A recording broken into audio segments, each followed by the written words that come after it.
Pokemon Emerald has a total of 202 available Pokemon to choose from. However, today, I'm only interested in one in particular, Zigzagoon. It's generally put on the same level as some less than stellar Pokemon like Rattata, Patrat, and even Bidoof, so I was curious whether or not I could beat the entirety of Pokemon Emerald with just Zigzagoon, and if so, how hard or even how easy could it be? As always, our rule set is simple. We must clear the game in all battles with only our Zigzagoon, and we are not allowed to use any items in battle. This means we are able to catch other Pokemon for the sole purpose of being our HM users, though there is a catch here, but I'll get into that later. With that in mind, we boot up our edited version of Emerald to give us Zigzagoon as a starter, making sure he is in the Torchic slot and possessing the Adamant nature, and proceed through the game fairly normally. While not going out of our way to overly train, I try to make sure that I'm mostly taking out wild Poochyena as I give our Zigzagoon 1 attack EV per knockout. If you don't know what EVs are, they're essentially invisible stat points that are obtained by knocking out specific Pokemon. For example, Tailo gives 1 speed EV and Whismur gives 1 HP EV. These are important as they allow us to boost the stats of our Pokemon in a more controlled manner, and we want to make sure our attack is as high as it can be for later stages of the game. Through ordinary play, we eventually reach level 9 and learn Headbutt, what will essentially be our strongest move for a majority of this playthrough. At 70 power and 100% accuracy with a chance to flinch, Headbutt is pretty much Zigzagoon's Swiss Army knife, and it carries us through the intro of the game up until Roxanne. Oh boy. Roxanne is a rock-type gym leader with 2 Geodudes and a Nose Pass, all of which not only resist normal type attacks, but also have very high defense, meaning our Zigzagoon with only normal type moves is coming into this battle at a disadvantage. To top it off, Roxanne's Geodudes and Nose Pass will hit us hard with Rock Throw and Rock Tomb, lowering our health and speed as the battle progresses. So if we're not able to do enough damage with our Headbutts, there's no way we'll be able to beat her. After an unfortunate amount of grinding, we pushed Zigzagoon to level 23, wherein we were finally able to shatter Roxanne's rock-hard defenses. Our next hurdle was Brawly, the fighting-type gym leader, who proved to be a bit more annoying at first due to the sheer power of Makuhita. However, after hitting level 25 and with a bit of luck, our second try ended in total victory. Our journey from then on hit essentially no speed bumps until it was time to fight Watson, the electric-type gym leader. At this point, since Zigzagoon was essentially an XP sink, he was vastly outleveling anything we came across, so normally his team wouldn't be a problem, but just as we had been blocked by Roxanne's defensive team, Watson's Magneton again posed a problem to us solely due to its typing and natural bulk. Unfortunately, at this point of the game, Zigzagoon's moveset is really lacking, despite rapidly approaching its final level up move.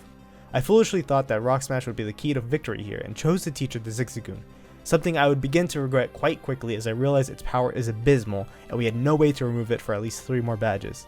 So, it was back to the tall grass. Level 40 was the sweet spot, and after giving Zigzagoon a Cherry Berry to cure the Thunder Wave from Magneton, we were able to bash our head into all of Watson's Pokemon for the victory. Some story shenanigans with Magma ensue.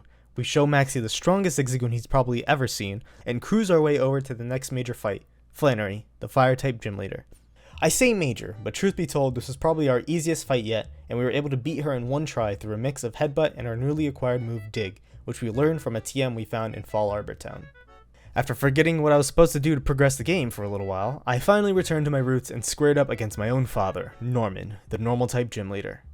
After predicting a heal from Norman on his lead Spinda, I decided to try out one of our new moves, Belly Drum, a status move that halves your HP in exchange for raising your attack stat to its max.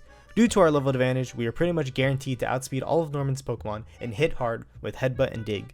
The reason we switched to Dig versus his Slacking is because of Slacking's Truant ability, effectively making us untouchable by his strongest Pokemon.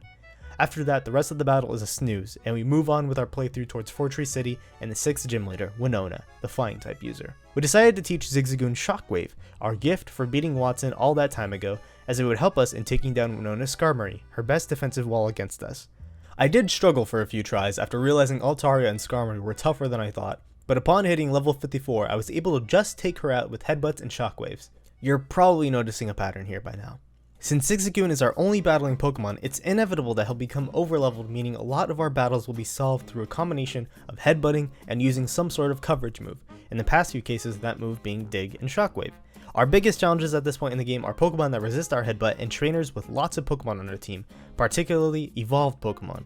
Upon reaching Lily Cove City, we finally have access to the move deleter and promptly get rid of Rock Smash, proceeding to reteach Zigzagoon Rest, a move that I had abandoned a while ago as I didn't think I would get much use out of it at first. The Magma and Aqua hideouts were too little too late, but upon arriving to Moss Deep City, we finally hit our biggest roadblock of the entire run, and something I've been avoiding mentioning up until now. Generation 3, among many things, introduced a new type of battling mechanic to the Pokemon franchise in the form of double battles, where 4 Pokemon fight at the same time in a 2 vs 2 format. Generally, this means the player will send out 2 Pokemon versus 2 trainers at the same time and do battle. You might notice the problem here, but luckily for us, most of the double battles in the game so far can be tackled one by one, meaning we can approach each trainer on their own and battle them in singles. There are effectively 0 mandatory double battles up until the 7th gym, which you might have guessed is a double battle. Now normally this wouldn't be a problem since Zigzagoon is probably strong enough, or will be eventually, to take on a 1v2 on his own, but Tate and Liza will not battle you if you only possess 1 Pokemon in your party, meaning we must bring in some sort of additional Pokemon to this fight just to participate. I wish I could say this still doesn't matter, but unfortunately it does. Having any sort of weaker Pokemon besides our Zigzagoon on the field means that Tate and Liza will often prioritize knocking that Pokemon out over attacking our main Zigzagoon, meaning he will often get 1 or 2 free attacks before even being targeted, making the battle a bit simplistic. I mention this because although the purpose of this run is to beat Emerald with only Zigzagoon, it's effectively impossible to do so, and I just wanted that to be clear. That being said, in the battle itself I did make sure to either throw Pokeballs with our second Pokemon or use a move that had no effective usage or advantage to us, in this case, Sweet Scent from our Tropius. Nevertheless, to still win this battle we relied upon a few more levels on our Zigzagoon, as well as the addition of a few new moves, namely Shadow Ball and Return, in order to defeat Tate and Liza, netting us the 7th gym badge. Our next major challenge was actually right around the corner in the form of yet another double battle versus Team Magma. Luckily, this time our partner was not one of our HM slaves, but instead the previous Hoenn champion Steven Stone himself. At level 75, we are finally able to win the battle without dropping and carry on with our journey, eventually leading us to the 8th and final gym battle. We belly drum in front of Juan's Love Disc, by far his weakest Pokemon, and proceed to sweep the rest of his team with Return. Victory Road came and went with only minor bumps before we came face to face with the Elite Four, the toughest gauntlet of battles we've seen yet. Despite the challenge ahead, we made sure to prepare with our strongest strategy yet, and pushed Zigzagoon to level 82 before starting our ascent to greatness. Sydney's disastrous dark types were up first. Leading with Intimidate Mightyena, he lowers our attack off the bat, but with our new strategy, this pretty much doesn't matter at all. What is that strategy, you may ask? Well, let me introduce you to something we singles players like to call Chesto Resto. Zigzagoon has a perfect combination of moves in the form of Rest and Belly Drum to make perfect usage of this tactic. What you need to do is immediately Belly Drum at the beginning of a battle where you know you won't be taken down from half health. This works on most trainers since they tend to lead with their weakest Pokemon. After maxing your attack, immediately use Rest to raise your health back to full. But Nizumi, doesn't this mean you'll be asleep for a few turns? Yes, normally you would be. But throughout the game, we've been very keen on picking up as many Chesto Berries as possible, and as long as our Zigzagoon is holding one, he won't fall asleep from rest, and will be able to attack immediately. Once the setup is complete, we're able to completely sweep through Sydney's team without a sweat. The Ghosts of Phoebe are next, and we employ a similar strategy, baiting out a heal on her lead Dusclops before dropping a Belly Drum. I predict that we won't need to be full health for the rest of our fight, and was correct, as Shadow Ball was enough to take out the rest of her team in one fell swoop. Trying to freeze us in our tracks is Glacia next, and feeling a bit confident I again Belly Drum without resting as her lead Celio sets up Hail, slowly chipping away at our already lowered health. Despite this, her ice types melt in front of Zigzagoon's pure power, winning us the battle.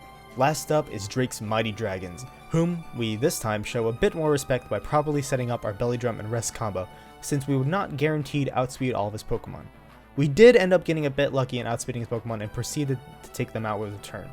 Admittedly, this fight did take a couple of tries, but I knew Zigzagoon was still strong enough to manage.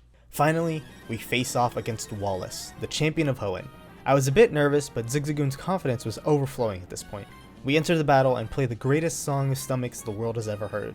We just barely managed to survive the double edge from Wailord as we rest up to full HP. 1 return, 2 returns, 3 returns, 4 returns, 5 returns, and 6 is all we need to claim our title as champion of the Hoenn region and beat Pokemon Emerald with only a Zigzagoon. 8 gyms, 4 Elite Four members, 1 champion. All defeated with a singular Zigzagoon.